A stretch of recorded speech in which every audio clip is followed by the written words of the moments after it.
Welcome to the Deep Dive. We're here to plunge into those incredible forces shaping our world, often in ways we barely notice until we really stop and look.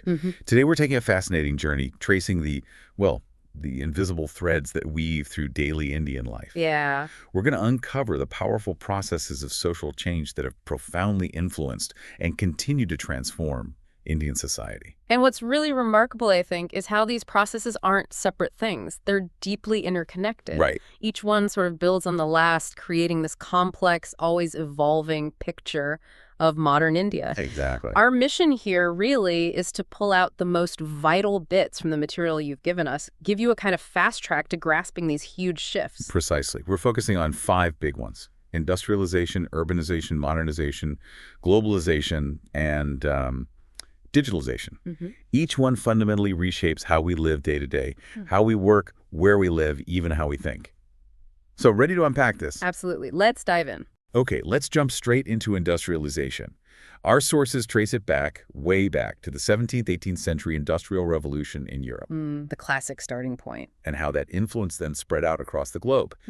At its core, it's this massive shift in how we make things. Yeah. Moving away from, guilds and handcrafts towards heavy machinery and huge factories. That's a great summary. It really is about fundamentally changing how we produce stuff by harnessing new, B. Kupaswamy calls it unbiotic power. Unbiotic power, like electricity and steam. Exactly, for mass production.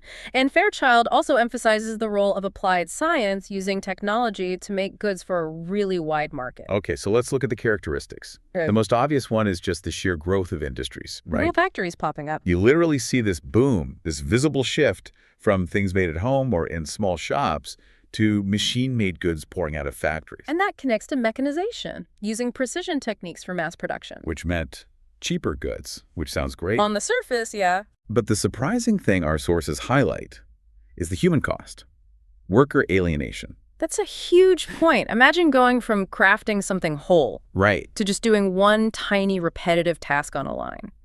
This drive for efficiency, it kind of stripped away that sense of purpose for many workers. A whole new set of social challenges, really. Definitely.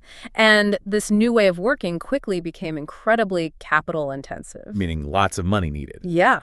Modern industries, driven by science and tech, they're largely automated now. They need serious financial resources just to get going and keep running. But looking back, historically, they were hugely labor-intensive at first. Oh, absolutely. Early factories needed tons of people, skilled and unskilled. Which created a whole new need for specific skills training. Exactly. And that eventually led to setting up special schools, technical institutes, places for management, engineering. Even industrial psychology, the sources mentioned. Right. And this whole era solidified the division of labor. Tasks got super specialized. Based on skills and training. Which then led to different pay scales, the formation of distinct economic classes. And the rise of trade unions, too. Absolutely. Now, bringing this specifically to India, this first wave of industrialization directly led to the growth of new towns and cities, often right around the factories. Which raises a big question, doesn't it? It does. What happens to really deep-rooted things like the traditional joint family when suddenly lots of people move away for work? That's profound. And the social impact was pretty immediate and, significant. We saw it clearly. The breakdown of those big joint families and families just getting smaller. And while joint families had their advantages, these new, smaller nuclear families, they presented a whole different set of pros and cons people had to figure out. A completely new dynamic. So all these factories needing workers, this massive movement for jobs. This large-scale exodus, as the sources call it. Yeah, people moving from villages to cities. That naturally brings us to our next big change. Urbanization. The inevitable consequence, really. And the sources also introduced this idea of urbanism as a key feature of city life. Right. Anderson describes urbanization really well as a two-way process. Two-way? How so? It's not just the physical move or just changing jobs from farming to, say, business or service. The crucial part is the change within the migrants. Their attitudes, beliefs, values, even their behavior patterns. They all adapt to the city. That's fascinating. So let's dive into the characteristics. First off, the constant migration to cities. The endless flow of people. Leading to packed cities, overcrowding, and cities just sprawling outwards in these huge metropolises like Mumbai, Pune, Nagpur. We see it everywhere. Then there's the link between industrial growth and commuting. Ah, yes, spatial segregation. Exactly. Your work and your home start drifting further apart. Which is why you get these crazy commutes, right? People spending 3, even 4 hours a day just traveling. Imagine. And another really interesting aspect is heterogeneity. The sheer mix of people. Cities pull together everyone, different genders, backgrounds, castes, classes, languages, an incredible mix. And maybe counterintuitively, this diversity often starts breaking down old traditional barriers. How so? Well, in that mix, an individual's actual skills and what they contribute often become more valued than, say, their family name or where they came from. Right, merit over background, perhaps? To some extent, yeah. And this leads to what Wirth called urbanism as a way of life. That distinct urban mindset. Exactly. He described it as more distant relations, less intimate, more secondary. People become more calculative, more independent, rational, often less swayed by old customs, family ties, or even religion. It's a different worldview. Got it. So in this new urban setting, who's in charge? Well, that's where civil administration becomes critical. Things like municipal corporations, police forces, traffic systems. They step in to manage things. Yeah, they essentially replace the traditional village bodies like panchayats, taking over planning, infrastructure, keeping order. And what about work? We mentioned specialized labor in industries. It gets even more specialized in the city. Skills and even super specialization are key. Like in that factory example. Precisely. You don't just have a manager. You have managers for production, finance, marketing. And even those roles get split further. Often, yeah. Based on very specific expertise, it's a complex web. So looking at the big picture for India, what's the impact of all this urbanization? Well, it's demonstrably weakened the hold of old customs, traditions, even religion in many urban areas. Fostering a different kind of outlook. Generally, yes. More materialistic, maybe more radical, certainly more individualistic and less conforming. It's where you really feel that paradox, being lonely in a crowd. Okay, so we've covered the physical shifts of industrialization and the demographic shifts of urbanization. But what about the changes inside people? The mental shifts, the values. Exactly. That brings us to modernization. A term Daniel Lerner coined, right? That's the one. And it's crucial to understand it's not just about the economy. It's broader. Much broader. It touches social life, technology, politics, culture, education, leading to deep changes in our core values, beliefs, and norms. How did Lerner himself see it? He viewed it as less developed societies acquiring characteristics common to more developed societies. Okay. And Elatis, another voice here, emphasized introducing modern scientific knowledge for a better and more satisfactory life. So using science to improve things. At its heart, yes. Applying knowledge, especially scientific knowledge, to better human existence. Let's look at the core characteristics then. First, a scientific temperament. Understanding the world through evidence and method, not superstition. Got it. Second, a rational outlook. Being able to give logical explanations, understanding cause and effect. And moving away from purely spiritual explanations. Generally, yeah. A shift towards more secular, rational values. And, of course, technological advancement is massive here. Linked to those precision techniques and specialized skills we talked about. Exactly. But what's really key here is that being modern isn't just about having the latest phone or gadget. It's deeper than that. Much deeper.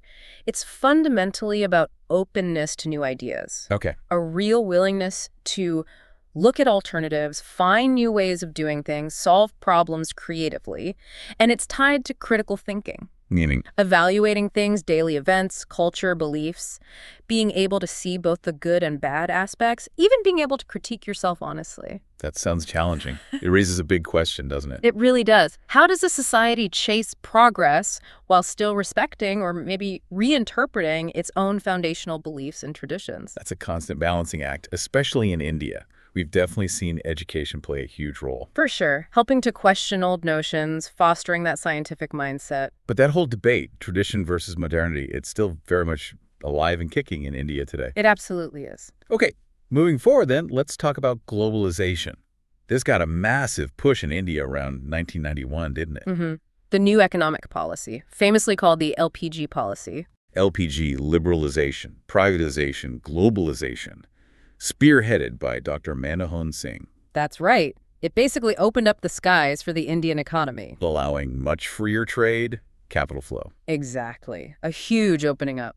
Can we get a broader definition? What is globalization? Well, Martin Albro and Elizabeth King described it as the processes bringing peoples of the world into a single world society. A single society. Wow. And Anthony Giddens saw it as worldwide social relations linking distant places, so local events are shaped by things happening miles away and vice versa. The world getting smaller. Essentially, yes. Okay, let's unpack its characteristics. A core idea is the liberal principle laissez-faire. French for let do. Meaning? In economics, it means free trade, free competition, with very little government getting involved.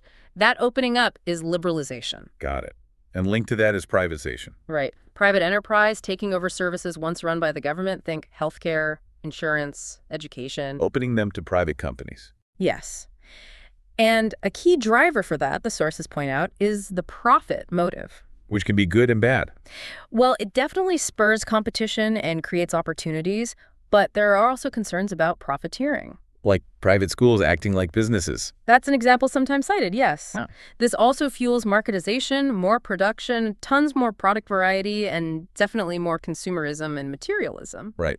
And then there's interdependence. The global economy idea, where parts are made in one country, shipped, assembled somewhere else. A global supply chain? Precisely. Another key characteristic you mentioned is knowledge distribution. Absolutely. Globalization involves sharing resources, including crucial tech know-how. Made easier by digital tech. Vastly easier. And this is where outsourcing fits in perfectly. Like call centers in India. Exactly. BPOs in India handling customer service or back office tasks for companies overseas, people doing jobs across borders. So what's the overall impact on Indian society? It's been immense. India is now truly part of the global economy. There's this constant flow of knowledge, expertise, people. Both good and bad consequences. Yes, the sources stress that. There are significant positives and definite negatives, and it's important to look at both impartially. Okay, that brings us to our final process, digitalization. This feels like the most recent one, and it's moving so fast. Definitely the most rapid evolution we're seeing. Simply put, it's using digital tech to handle data. And that term, digital transformation. Coined by Capgemini and MIT. It refers to using these technologies to radically improve a business's performance or reach. How else is it defined? Brennan and Kreis talk about social life being restructured around digital communication and media. Our lives revolving around screens and networks. In many ways, yes. And Gartner focuses on changing business models to create new revenue and value. It's a fundamental rethink. Let's look at characteristics. Computerization is obvious. Right. Computers making things easier everywhere. Education, banking, marketing, simplifying old manual processes. Then there's the constant, frequent change. Yes. Business models evolving incredibly quickly because of new tech. Just look at AI's impact already. In manufacturing, surgery, robotics, it's everywhere. Design. Yeah. It's transforming fields rapidly. And of course, speed and accuracy. Digitalization ramps those up. Hugely. It boosts efficiency across the board, government services, medicine, finance, through things like data mining and analysis. It's all driven by the tech itself, isn't it? Unequivocally. Think about the jump from, say, old 386 processors to today's chips, or 5G mobile tech. It's staggering. And this tech push has spurred incredible creativity. Absolutely. It pushes us to invent, innovate. Think about integrating tech into schools now. Or things like flight simulators for pilots. Exactly. Those are perfect examples of that creative technological push. And crucially, it offers huge value to us, the customers, right? Immense utility value. It simplifies everyday tasks. Like filing taxes online. Or getting certificates from the government, applying for college admissions online. These things are radically simpler than they were just decades ago. It's all about convenience. So the impact on Indian society is? It's vast. More access to knowledge, the explosion of e-governance, e-commerce, e-learning, e-shopping. Everything at the click of a button. Pretty much. But the sources are careful to point out the challenges, too. Such as? The impact on smaller traditional industries, big shifts in marketing and how you buy things, worries about jobs being automated. Accountability questions, too. Yes, and major concerns about individual privacy in this hyper-connected world.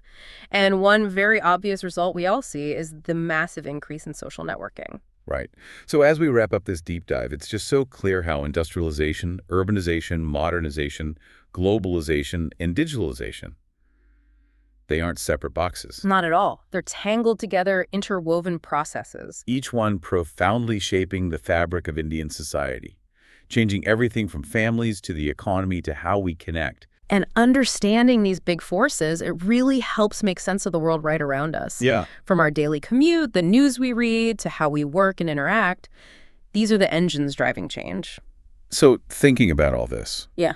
what does it mean for you listening right now? How do you see these specific changes playing out in your own community? Or maybe, what new process of social change do you think is bubbling up right now, even as we're talking? Something to think about.